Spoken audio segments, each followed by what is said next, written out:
20 minutes had passed since texting James Willems to let me in the Funhaus office. I pressed myself up against the screen to see inside. As I looked down at my bad knees, I realized that nobody was coming for me. I considered that maybe it would be like this my entire life, waiting for somebody to open the door, which is when I ran across a familiar face. This guy's name is Lewis, that's it. Lewis been a long time. is... Immediately, I had forgotten what job Lewis actually does, but it's something at Rooster Teeth, or some other company. He does something. He might not do anything, actually. Thankfully, Lewis had a key card to the office. Weak arms. Very weak arms. After walking into their office, I immediately regretted blaming James for anything. Oh. He informed me that he suffers from trench back. It's a lot like trench foot, except completely different. He gets stuck in positions like this for over 2 hours. Can you believe that? What a disgusting tramp. It's so familiar. It's so strange. That's when a worrisome thought ran over me. I was supposed to have a meeting with Lewis, and I wasn't sure if he was still there. I'm still here. After having our secret Rooster Teeth meeting that I shouldn't be talking about, James gave me some advice. No matter what happens between your business interests, you guys can always be friends. Since this is the third time I've been to Funhaus in the past couple of weeks, I had to ask the important question. So does this mean I'm part-time now? You're part-time. This is your last day for now. For now, okay. Yeah. Yeah, Okay. engaged to be engaged. Elantra was right. I am engaged to be engaged. With Funhaus. One of the monitors for my official Funhaus desk wasn't actually working, but that wasn't my biggest worry. Apparently I wasn't good enough to have 2 screens. Wow, thank you, Eileen, for the narration. Guess what? I already lost my job. Don't take this from me. Do you guys have merch to show up at parties with? Imagine you at a party with us. I'm actually just imagining getting my ass beaten. He looks real cool. This Good. feels like the lowest grade of leather. You know how soy is not actual meat, but you can make it feel like meat? And it gives you breasts. This jacket is made out of breasts. After becoming the poster boy for virginity, I remembered something that happened last week at Funhaus. I figured that We Bought a Zoo with Matthew Damon had to be somewhere in the office still. I just needed to find out where. You boys seen We Bought a Zoo by any chance? Oh, the Matt Damon one? The Matthew Damon, with Matthew Damon. Have you seen one of those lying around the office anywhere?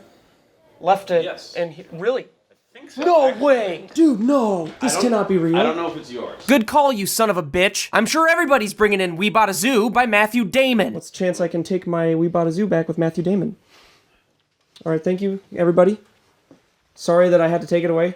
And I know you guys all seem shocked, and I am too, that it turned up here. Bye. If there's one place I hate, it's the editor's bay. Even at SourceFed, I was very weary walking into the editor's domain. This is the editor's bay. This is where all the people that were bullied in high school work. It's not wrong. I don't miss Spencer one goddamn bit. You guys! You get it? You guys! It was in some fucking editor department. Who gives a shit? But it's back! Yes!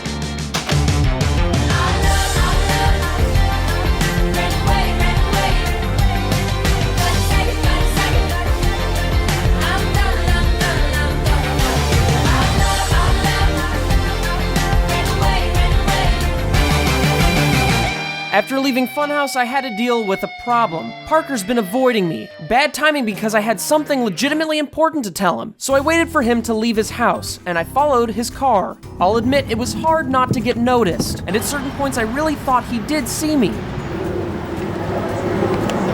Finally, he ran out of gas and I cornered him. Why have you been avoiding me? I realize the posters are done, but that doesn't mean you don't have to talk to your friend. After talking some sense into Parker, he actually gave me some really good news about the posters. It went well, man. What, the posters? Yeah. We sold like 500 posters. Seriously? Isn't that crazy? Like, yeah. Like literally? Like literally. Literally. That just saved our entire company. Thank you for buying the posters. Seriously. Anyway, good meeting. Yep. Good meeting. Is that really your handshake? Do it again. 3, here we go. 2, 1. Oh God, did you just wipe your nose? I'm glad your dad's dead. After meeting with Parker about some secret news, I decided to head over to Kibbs and tell him the exact same thing. This will be a moment we go, remember when we just sat in my room and talked about how we wanted to start the startup? So, Huh? Oh yeah. After finishing up with Kib, it was time to notify James. What's up, man? What do you think a Sugar Pine 7 channel would be? Sick. When and where? After remembering how bad it is to talk to James about anything anywhere, I figured the conversation was best left up to interpretation. It was nice knowing that no matter what path we chose, there was still a good chance that at the end of the day we'd always be able to fall back on ourselves. But I think together we want to make something more. I don't know exactly what that's going to be yet, but we have a pretty good idea. 2017 is going to be quite the year for the Sugar Pine 7. Oh, I don't know if I like the way that sounds actually.